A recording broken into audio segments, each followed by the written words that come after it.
Hello, NEET aspirants. How are you? Welcome to your favorite channel, PIT classes. So ఈ సెషన్లో ఏంటంటే మెయిన్గా మనకి ఫిజిక్స్ న్యూమరికల్స్లో ఎలా మనము ఏ కండిషన్స్ను వాడితే మనకు ఫిజిక్స్ న్యూమరికల్స్ అనేవి బాగా ఈజీగా చేయగలుగుతాము కొన్ని టిప్స్ అనేవి నేను ఈ సెషన్లో చెప్పాలనుకుంటున్నాను. సో మనము టిప్స్కు వచ్చినట్టయితే ఫస్ట్ ఏంది మనకి యూస్ డైమెన్షనల్ అనాలిసిస్. ఇది మనకి వెబ్సైట్కి ఆల్రెడీ చెప్పాను, నేను వెబ్సైట్ ఆస్పిరెంట్స్కి చాలాసార్లు చెప్పాను. డైమెన్షనల్ అనాలిసిస్ అనేది చాలా ఇంపార్టెంట్ మనకి.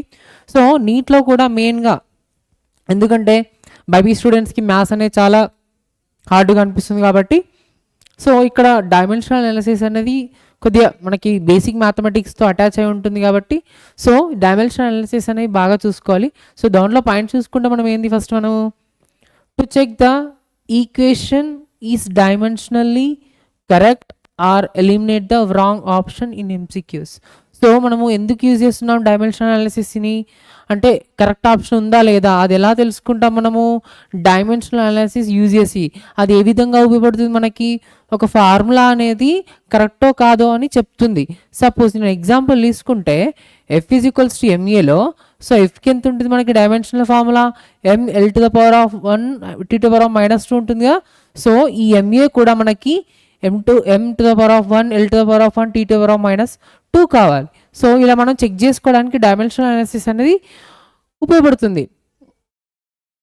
మనకు ఉంటుంది కదా ఒకటి ఫార్ములా ప్రిన్సిపల్ ఆఫ్ హోమోజినిటీ అని. సో ప్రిన్సిపల్ ఆఫ్ హోమోజినిటీ కూడా ఆ విధంగానే ఉపయోగపడుతుంది. LHS ఈక్వల్స్ టు RHS అన్నమాట ఇక్కడ, ఓకేనా.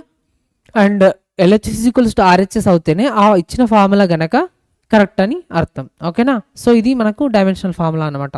సో ఇంకోటి ఏంది ఇక్కడ ట్రిక్ ఏంది మరి match the dimensions on both sides or use it to guess the formulas, ఓకేనా. సో మనం డైమెన్షనల్ అనాలిసిస్ యూజ్ చేసి లెఫ్ట్ సైడ్లో ఉన్న రైట్ సైడ్లో ఉన్న డైమెన్షన్ అనేది ఈక్వల్ చేయాలి, అప్పుడే ఇచ్చిన ఫార్ములా అనేది కరెక్ట్ అవుతుంది. సపోజ్ ఆప్షన్లో రాంగ్ ఫార్ములాస్ ఇచ్చాడు అంటే ఒక స్టాండర్డ్ ఫార్ములా ఇచ్చేసి అది రాంగ్ ఇచ్చాడు, డైమెన్షన్ అనేది కరెక్ట్ ఇవ్వలేడు, అప్పుడు ఏది ఉపయోగపడుతుంది నీకు ఎక్కువ డైమెన్షనల్ అనాలిసిస్ అనేది బాగా ఉపయోగపడుతుంది. సో ఇది బాగా గుర్తుంచుకోండి మీరు నీట్ ఎగ్జామ్స్ రాసినప్పుడు, ఓకేనా. సో నెక్స్ట్ చూసుకుంటే నెక్స్ట్ ఏంది use conservation laws like a pro, ఓకేనా. ఒక కన్జర్వేషన్ లాస్ అంటే కన్జర్వేషన్ లాస్ అనేవి ఒక మంచి టిప్గా మీకు పనికిస్తుంది. సో దీనిలో చూసుకుంటే మనకి ఫస్ట్ వన్ ఏంది ఒక ఎగ్జాంపుల్ తీసుకుంటే momentum conservation no external force meaning ఏంది ఇక్కడ no external force meaning total momentum before is equals to total momentum after అన్నమాట. సో ఇక్కడ ఏంది మూమెంటం ఆఫ్ కన్జర్వేషన్కి మీనింగ్ ఏంది ఇక్కడ నో ఎక్స్టర్నల్ ఫోర్స్ అంటే total momentum before is equals to total momentum after అన్నమాట. సో ఇది బాగా గుర్తుంచుకోండి. తర్వాత ఏంది మనకు ఇంకొక ఎగ్జాంపుల్ ఎనర్జీ కన్వర్జేషన్, ఓకేనా. ఎనర్జీ కన్వర్జేషన్లో ఏముంటాయి మనకి non conservative forces like friction. So మనకి ఇచ్చిన ప్రాబ్లంలో ఏంటంటే ఫ్రిక్షన్ అనేది friction is equals to something ఇవ్వలేకపోతే అక్కడ ఫ్రిక్షన్ అనేది తీసుకోకూడదు. సో నో ఎక్స్టర్నల్ ఫోర్స్ అనమాట. ఫ్రిక్షన్ అంటే ఏంది మనకి which opposes the external force కదా and motion of the body.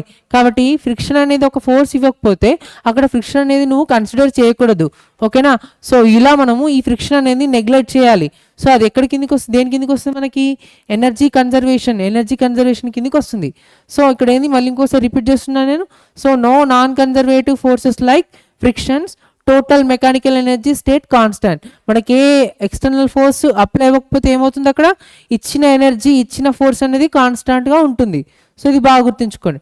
Next ఏంది ఇంకా సో ఇది మనకి ఏ విధంగా ఉపయోగపడుతుందంటే మనం ప్రాబ్లం చేసేటప్పుడు ఇలాంటి కొన్ని ఫిజికల్ క్వాంటిటీస్ అనేవి మనం నెగ్లెక్ట్ చేస్తే కనుక మనకు లాంగ్ కైనమెటిక్స్ రాకుండా షార్ట్ కైనమెటిక్స్లోనే మనము ప్రాబ్లమ్ని సాల్వ్ చేయగలుగుతాం.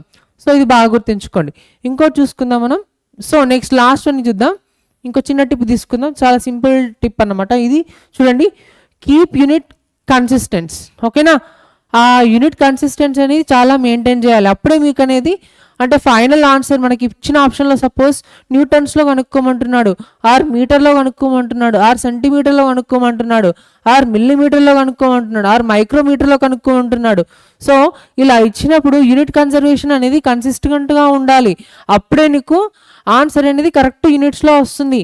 అండ్ యూనిట్ కన్వర్షన్ అనేది చాలా ఇంపార్టెంట్, ఓకేనా.